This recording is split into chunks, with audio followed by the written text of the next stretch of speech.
Si paling perdana.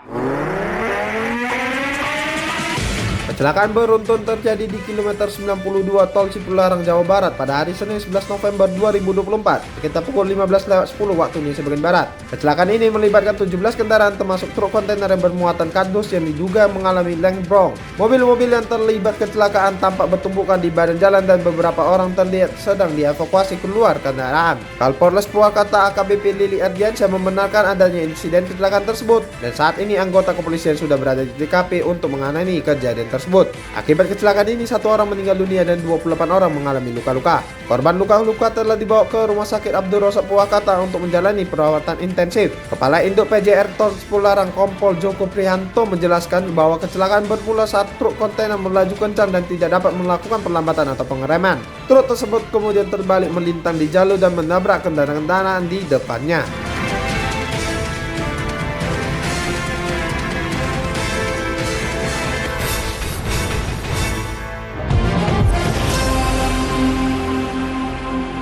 Selamat malam Indonesia dan selamat datang di DMPV News edisi 11 November 2024. Bersama saya Jordan Gozali dan Andika Rizkriansyah yang akan mengantarkan rangkuman peristiwa yang faktual dan terkini yang perlu Anda ketahui malam hari ini. Kapolri jadikan Gunawan Setboard duta anti judi online.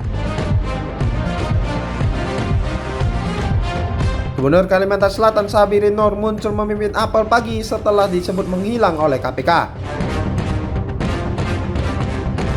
Serta liputan dari VOA, Sekutu Amerika Serikat di Asia dan Eropa bereaksi usai kemenangan Donald Trump di Pilpres Amerika Serikat 2024.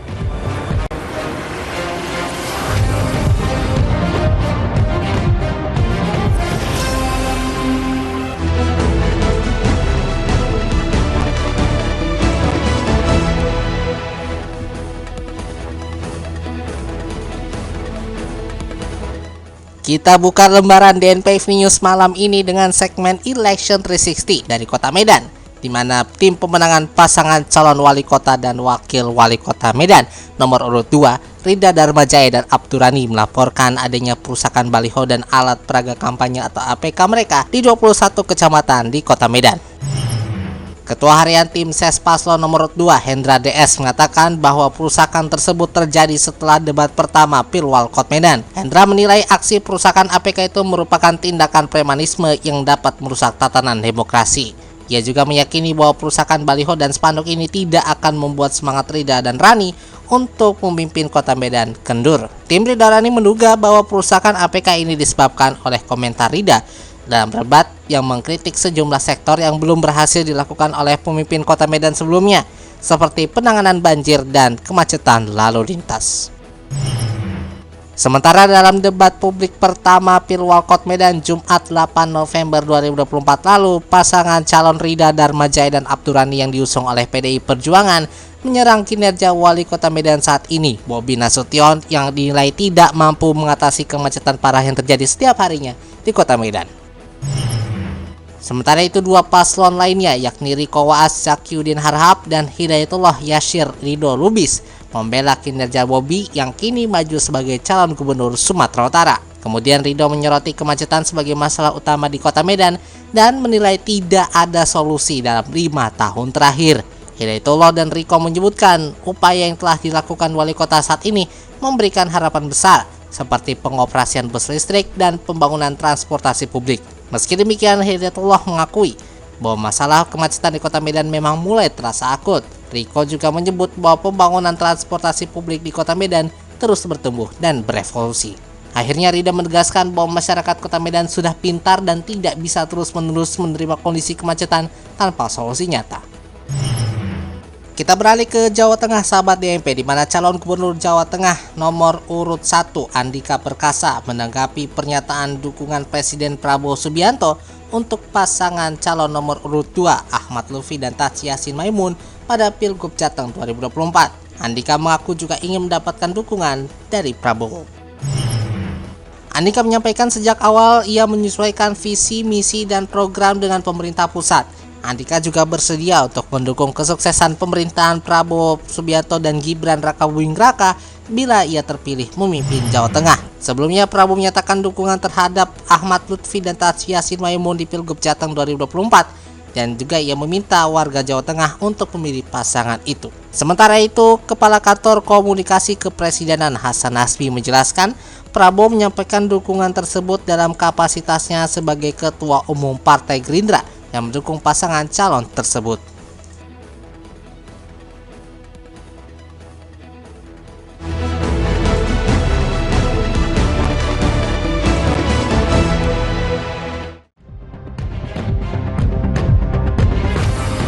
Adik dari Presiden Prabowo Subianto, Hashim Joyo Hadikusumo, memastikan bahwa Presiden Prabowo Subianto akan bertemu dengan Donald Trump, Presiden Amerika Serikat terpilih, dalam kunjungan kenegaraannya di Amerika Serikat. Pertemuan tersebut akan dilakukan setelah Prabowo bertemu dengan Joe Biden, Presiden Amerika Serikat saat ini.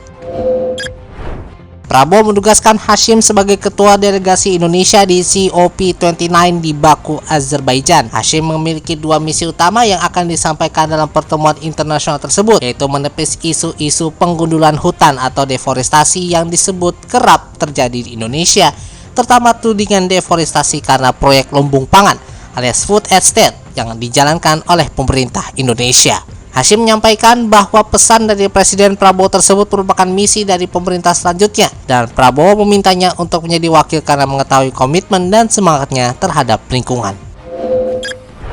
Sementara itu, Presiden Prabowo Subianto melakukan kunjungan kenegaraannya ke Tiongkok selama 8 hingga 11 November 2024 dan bertemu dengan Perdana Menteri Tiongkok Li Qiang di Beijing. Dalam pertemuan tersebut, kedua belah pihak menekankan pentingnya memperkuat kemitraan antar kedua negara. Pertemuan tersebut menghasilkan kesepakatan kontrak bisnis bernilai lebih dari 10 miliar US dollar antara perusahaan kedua negara yang diharapkan mendorong pertumbuhan sektor industri di Indonesia.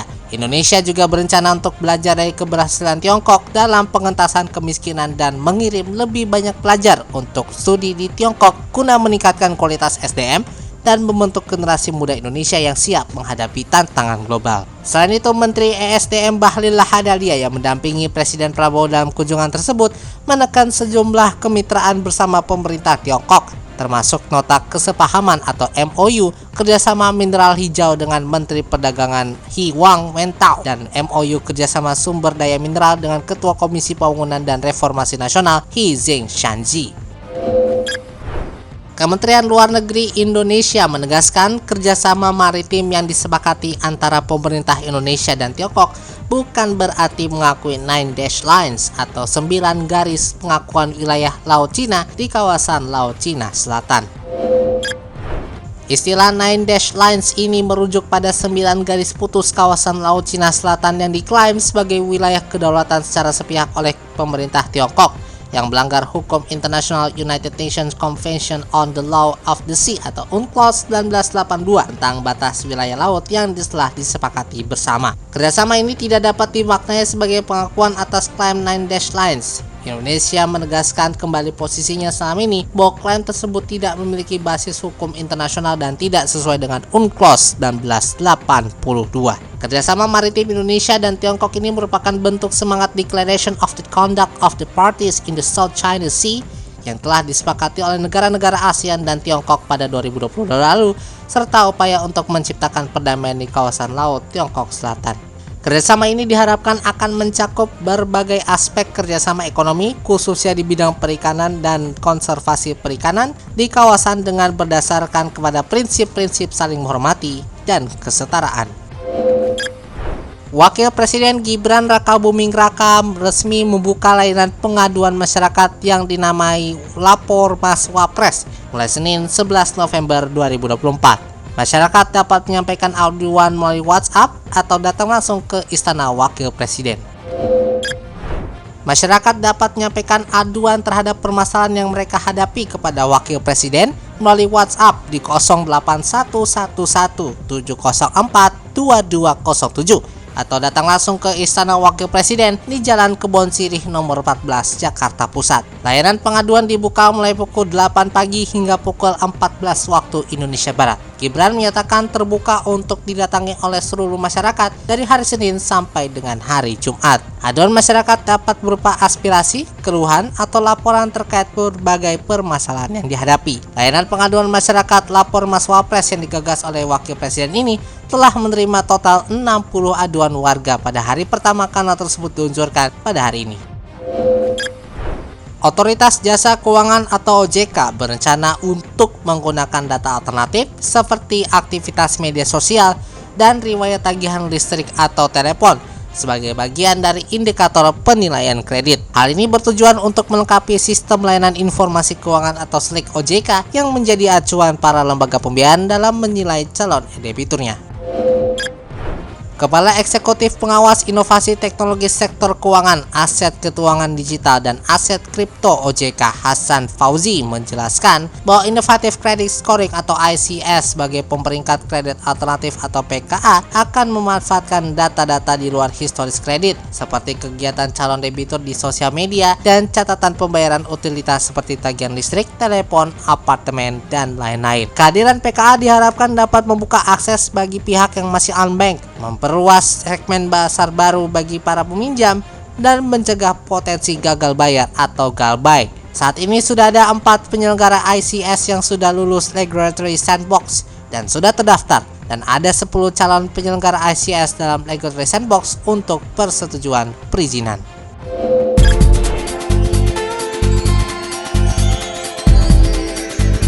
Kita masuk ke segmen DNP Raga.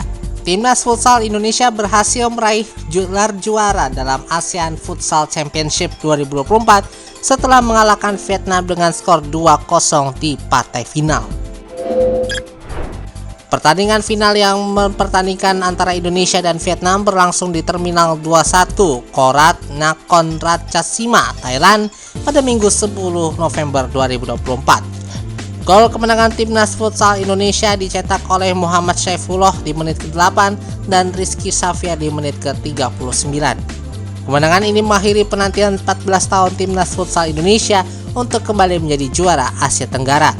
Sebelumnya, kali terakhir Timnas Futsal Indonesia menjuari ASEAN Futsal Championship adalah pada tahun 2010.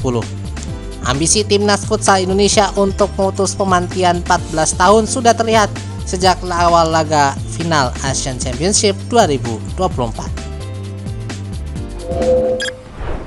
Sesaat lagi berita faktual dan terkini seputar wilayah Sumatera Utara akan hadir dalam DNP Sumut Perdana bersama Jordan Gozali. Tetaplah bersama kami di DNP Evening News.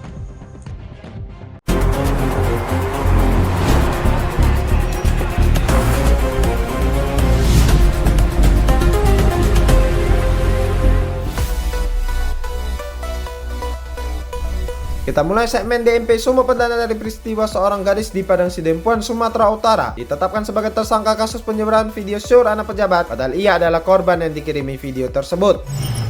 Gadis tersebut berinisial SRP mengaku dikirimi video sur oleh anak Ketua Kamar Dagang dan Industri Padang Sidempuan, Julpan Tambunan. SRP telah melaporkan kejadian tersebut ke polisi, namun barang bukti rekaman yang menunjukkan bahwa ia bukan pelaku tidak diterima oleh pihak kepolisian. Julpan Tambunan membantah bahwa anaknya adalah pelaku penyebaran video sur tersebut dan menyatakan bahwa mereka adalah korban. SRP kini meminta tolong kepada netizen untuk membantunya lepas dari jeratan hukum. Sementara itu, influencer yang juga politisi PSI Ronald Ariston Sinaga memposting percakapannya dengan Humas Polres Padang Sidempuan melalui Instagram terkait kasus tersebut. Dalam percakapan tersebut, Humas Polres menjelaskan bahwa keduanya merupakan anak di bawah umur dan pihak kepolisian telah menetapkan kedua anak tersebut sebagai tersangka. Selain itu, pihaknya menjelaskan bahwa mediasi sudah dicoba untuk dilakukan, namun hingga saat ini belum menemukan titik temu. Direncanakan mediasi akan dilanjutkan kembali pada Selasa 12 November besok pukul 9 waktu Indonesia bagian Barat di Polres Padang Sidempuan.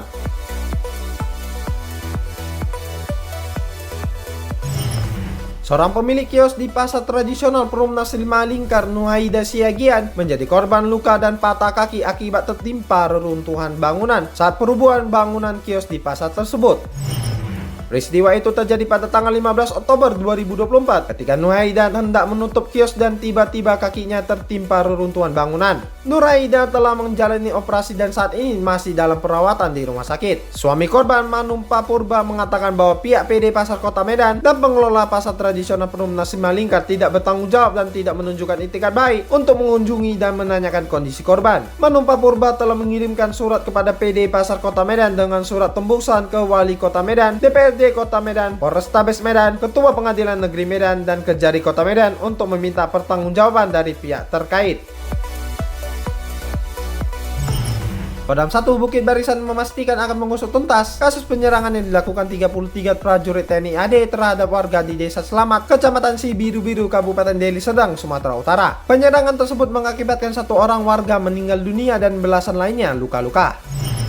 Pangdam 1 Bukit Barisan Maijen TNI Hasanuddin mengatakan bahwa pihaknya akan mengedepankan hukum dalam menangani kasus ini. Kodam 1 Bukit Barisan juga telah melakukan mediasi dengan perwakilan keluarga korban untuk memberikan kepastian bahwa tidak akan ada aksi lanjutan dari peristiwa tersebut. Motif penyerangan masih didalami oleh pihak Kodam 1 Bukit Barisan.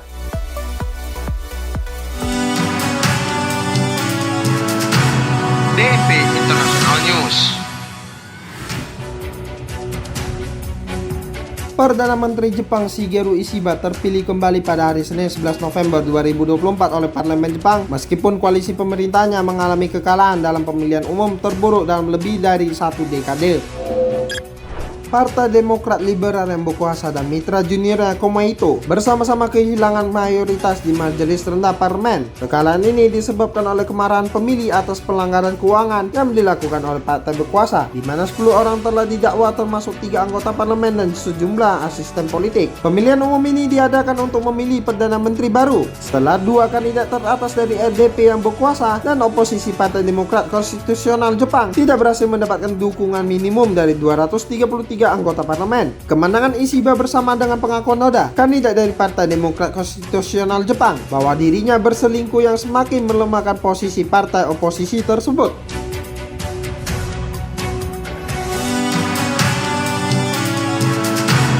DP International News. Polisi Amsterdam menangkap 50 orang pengunjuk rasa pro-Palestina pada hari Minggu 10 November 2024 karena menentang larangan demonstrasi dari pemerintah kota di pusat kota selama akhir pekan. Para pengunjuk rasa yang berkumpul di Dam Square dibubarkan oleh polisi menggunakan tongkat dan perisai anti huru-hara, dan seorang wanita mengalami cedera pada kepala.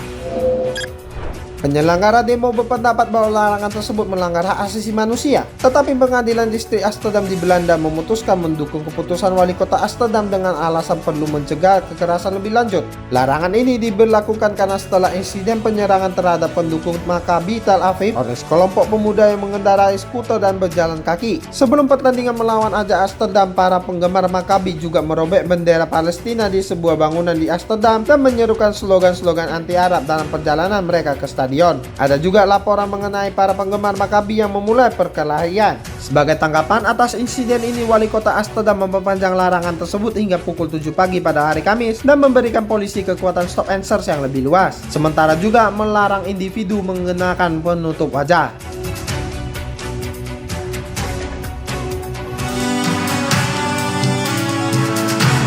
DP International News. Seorang pria berusia 37 tahun di Singapura, Basnaya K.K. Spencer, didakwa atas penusukan terhadap Pastor Christopher Lee Kwo Hei di Gereja Santo Joseph pada 9 November 2024. Spencer menggunakan pisau lipat untuk menusuk mulut Pastor Lee yang menyebabkan luka sepanjang 8 cm di lidah, 3 cm di bibir atas, dan 4 cm di sudut mulutnya. Penusukan tersebut terjadi selama komuni di misa anak-anak bulanan paroki, di mana anak-anak melakukan tugas yang biasa dilakukan oleh orang dewasa, seperti bernyanyi di paduan suara.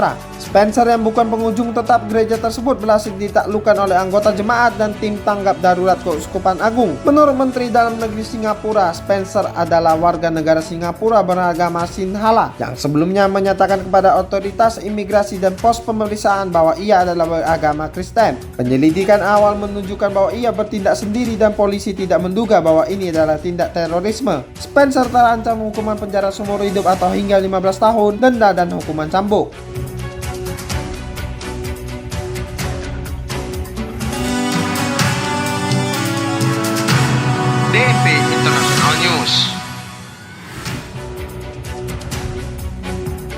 Sekutu-sekutu Amerika Serikat di Asia dan Eropa mengucapkan selamat kepada Donald Trump yang menang dalam pemilihan presiden Amerika Serikat. Tetapi negara-negara ini khawatir tentang dampak kebijakan luar negeri America First bagi negara masing-masing dan kawasan. Simak laporan VOA berikut ini.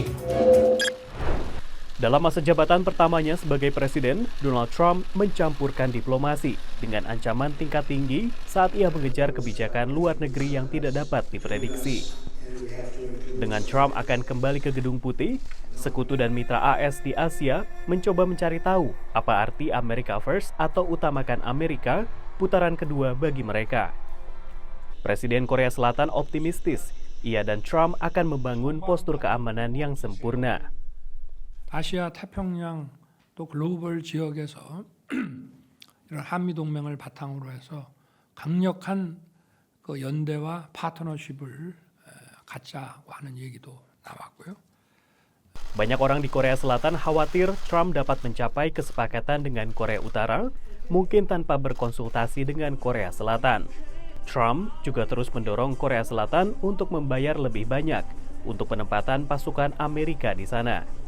Membuat banyak orang mempertanyakan berapa besar komitmen Washington terhadap pertahanan Korea Selatan. Jepang memiliki kekhawatiran serupa. Meskipun Perdana Menteri Shigeru Ishiba menyebut pembicaraan pertamanya dengan Trump sangat ramah. To deal successfully with Mr. Trump, you need to be strong. You need to be well endowed with your political capital, and that's the thing that the Japanese leaders, Ishiba, whoever, cannot show and cannot have. Donald Trump akan kembali ke Gedung Putih di tengah meluasnya pengaruh Tiongkok di Asia Pasifik. Tiongkok mengklaim wilayah di Laut Cina Selatan yang termasuk wilayah Filipina yang merupakan sekutu Amerika Serikat, juga zona ekonomi eksklusif Indonesia yang merupakan mitra Amerika Serikat. Sementara di Timur Tengah, Trump akan menghadapi eskalasi Israel-Gaza yang kini telah meluas ke Lebanon. Dan di Eropa, Trump akan menghadapi invasi Rusia ke Ukraina. Di Hungaria, sekitar 50 pemimpin bertemu dalam puncak komunitas politik Eropa yang dibentuk setelah invasi Rusia ke Ukraina. Presiden Prancis mengatakan Eropa harus membela dirinya sendiri saat bersiap untuk kepresidenan Trump berikutnya di Amerika Serikat. Il a été élu par le peuple américain et il va défendre l'intérêt des Américains. Et c'est légitime et c'est une bonne chose. La question c'est est-ce que nous on est prêt à défendre l'intérêt des Européens? Aliansi NATO tetap menjadi landasan keamanan Eropa di tengah invasi Rusia ke Ukraina. Pada masa kampanye, Trump mengatakan dia akan mengakhiri perang Rusia-Ukraina pada hari pertama, meskipun dia tidak mengatakan caranya. Analis mengatakan Ukraina takut dipaksa ke dalam kesepakatan damai yang tidak menguntungkan.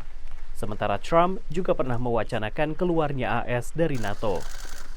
I think he likes the idea that he's keeping foreign allies as well as adversaries guessing as to his ultimate intentions. I think he sees that as a source of leverage, as a source of power. Dari Washington DC, demikian laporan tim VOA. DNP International News. Terima kasih sahabat DMP telah mendengarkan DMP Evening News untuk edisi 44 hari lagi menuju hari Natal. Kini Anda bisa mendengarkan berita faktual dan terkini setiap hari dalam DMP Evening News yang tayang setiap hari Senin hingga Jumat dan DMP On The Weekend yang tayang setiap hari Sabtu dan Minggu. Mewakili kerabat kerja yang bertugas, saya Jordan Gozali dan Andika Rizky Riansyah pamit undur diri. Ini adalah DMP Integrated News, lebih informatif, lebih terinformasi. Selamat malam Indonesia dan selamat beristirahat.